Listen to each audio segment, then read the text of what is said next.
Okay, so the first of the two techniques we're looking at today is called the blurred focus technique. I have my stamp on my acrylic block ready.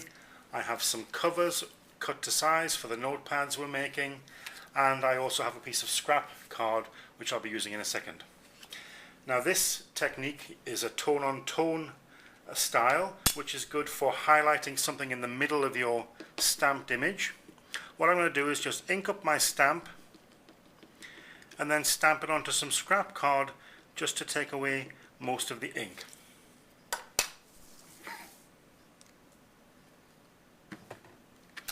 Now I'm going to stamp it immediately on my cover.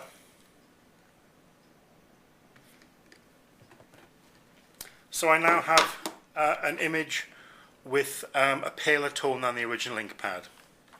So now I'm going to ink my pad up again.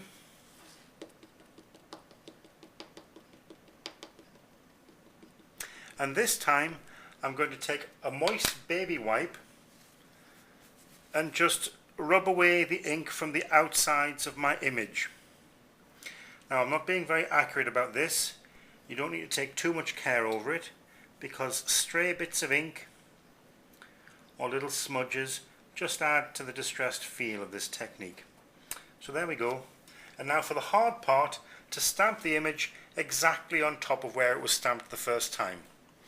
If you're not confident with this, you can use a stamp positioner, but I'm going to try and do it just by eye, so let's see how accurate I can be.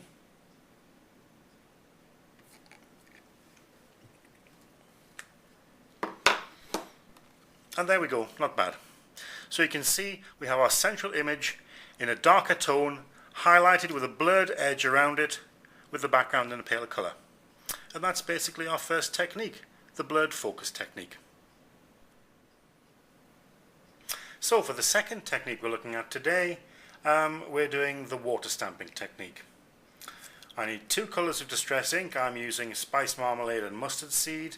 I've got two foam pads that I use to apply them with Velcro on the back, and I have my alcohol ink applicator to use with the pads.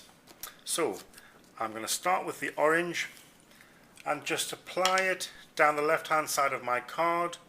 Hopefully you've all seen this in my Distress Inks 101 tutorial, so I'm going to skip through this quite quickly. The important thing is you don't need to be as careful when blending these inks, because any mistakes will be hidden by water later on.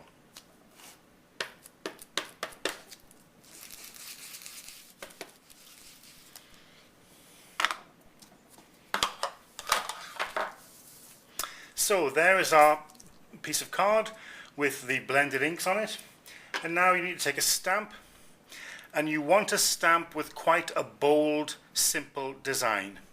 Anything with fine details in it isn't going to work too well for this technique. So I'm using this broad striped stamp. What I'm going to do is take my mister bottle and just spritz it with water,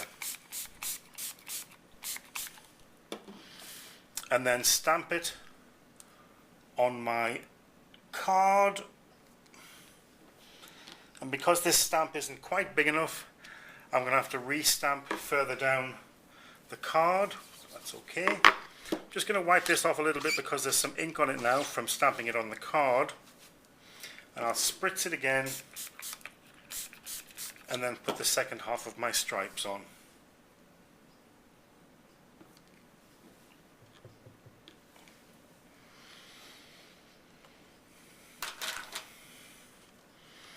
And there we have it. Now you can leave this to dry naturally, or you can dry it with the a heat gun if you have one. I'm going to do that right now. So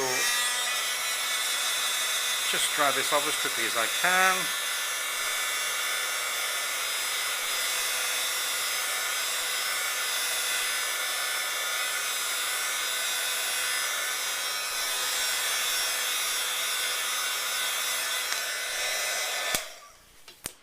And there we have it.